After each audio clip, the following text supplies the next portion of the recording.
National Convention. Young voters are expected to play a key role in the election in November, and both campaigns are vying to build excitement in this key voting bloc. And if you want to see excitement, well, it looks something like this, a moment that went viral at a Harris rally. Lover boy, certified pedophiles.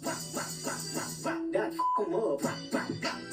I'ma do my stuff. Why you shooting like a bitch? Ain't you tired? Trying to strike a chord, and it's probably A minor.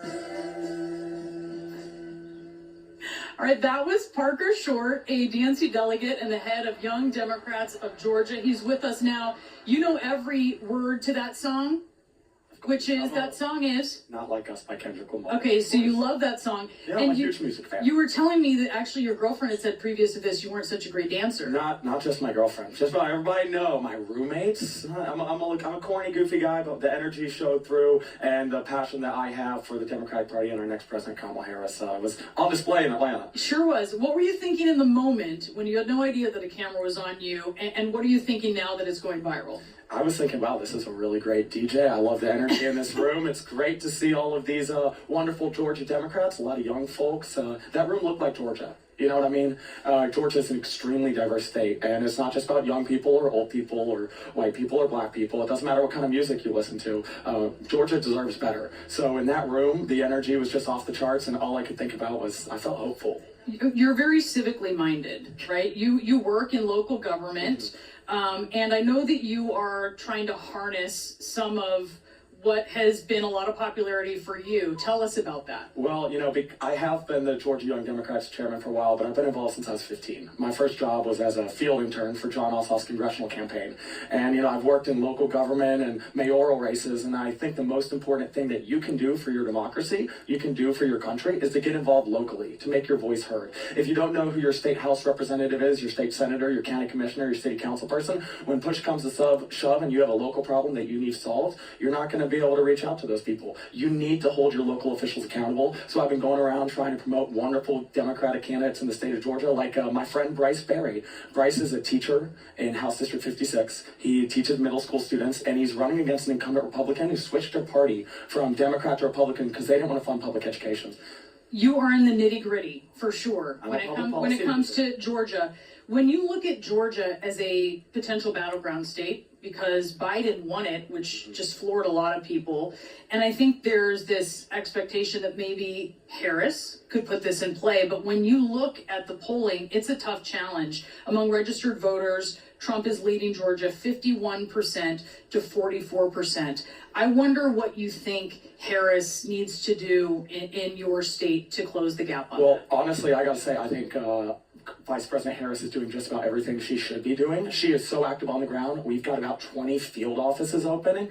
You know, the Young Democrats have been invested in. The party has been invested in. We've got a lot of great down ballot candidates. And the truth of it is, I think Kamala Harris is running just about the most impressive presidential campaign that I have seen. You know, being able to observe, she has truly been on fire. I'm so proud to be a delegate for her. But I honestly believe in the bottom of my heart she's going to win Georgia. I know Georgia politics. I saw Joe win it in 2020. I saw Ossoff and Warnock win it in 2021. And I know what Georgia cares about. I know our values.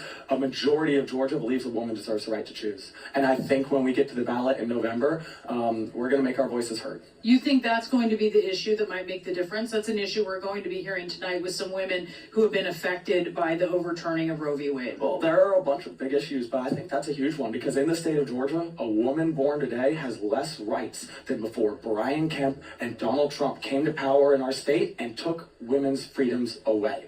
This is very real. In education in the state of Georgia, not only is it sorely underfunded, but our state superintendent didn't want to offer AP African American Studies statewide, while still offering AP European Studies. So for me, this fight is very real. We can't expand Medicaid because the Republican governor refuses to. That gives 600,000 people jobs, it would give 600,000 people health care, give 60,000 people jobs, and open new hospitals all around the state. We have hospital closings year after year. If you live in Georgia, you see how Republican policies have failed. In the last couple of years, John Ossoff, Raphael Warnock, and Joe Biden have brought the largest two economic development projects in the history of our state to Georgia. President Biden is going to be speaking tonight.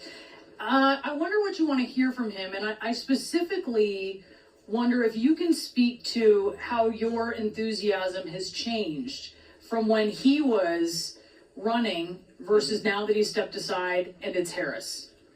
I'll be very frank with you. I have a whole lot of respect for Joe Biden. I think he has put in an amazing 4 years. But I think not only will I respect, but I think the American voters will respect the fact that he knew that it was time to pass the torch. He knew that it was time for someone else to carry on this cause. And I truly respect Joe Biden. He's a public servant. He was actually elected as the youngest senator in the history of our country. He was 29. They had to delay his inauguration. But his service speaks volumes. And I think what he did, passing the torch, speaks volumes too.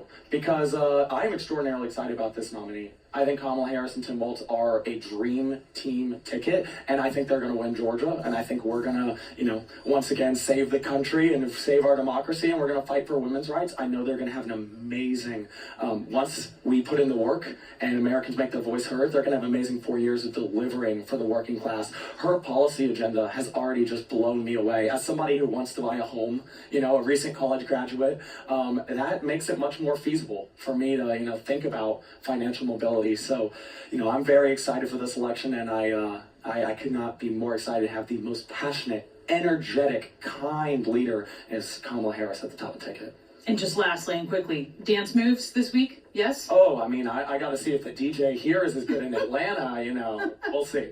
We'll see. Atlanta's tough. Hey, Beyonce on Thursday will get me excited. Well, there are rumors, but so far we're hearing no. But you're holding out hope. You're holding out hope, Parker Short. Thank you. Hey, thank you for having me. Thank you so much.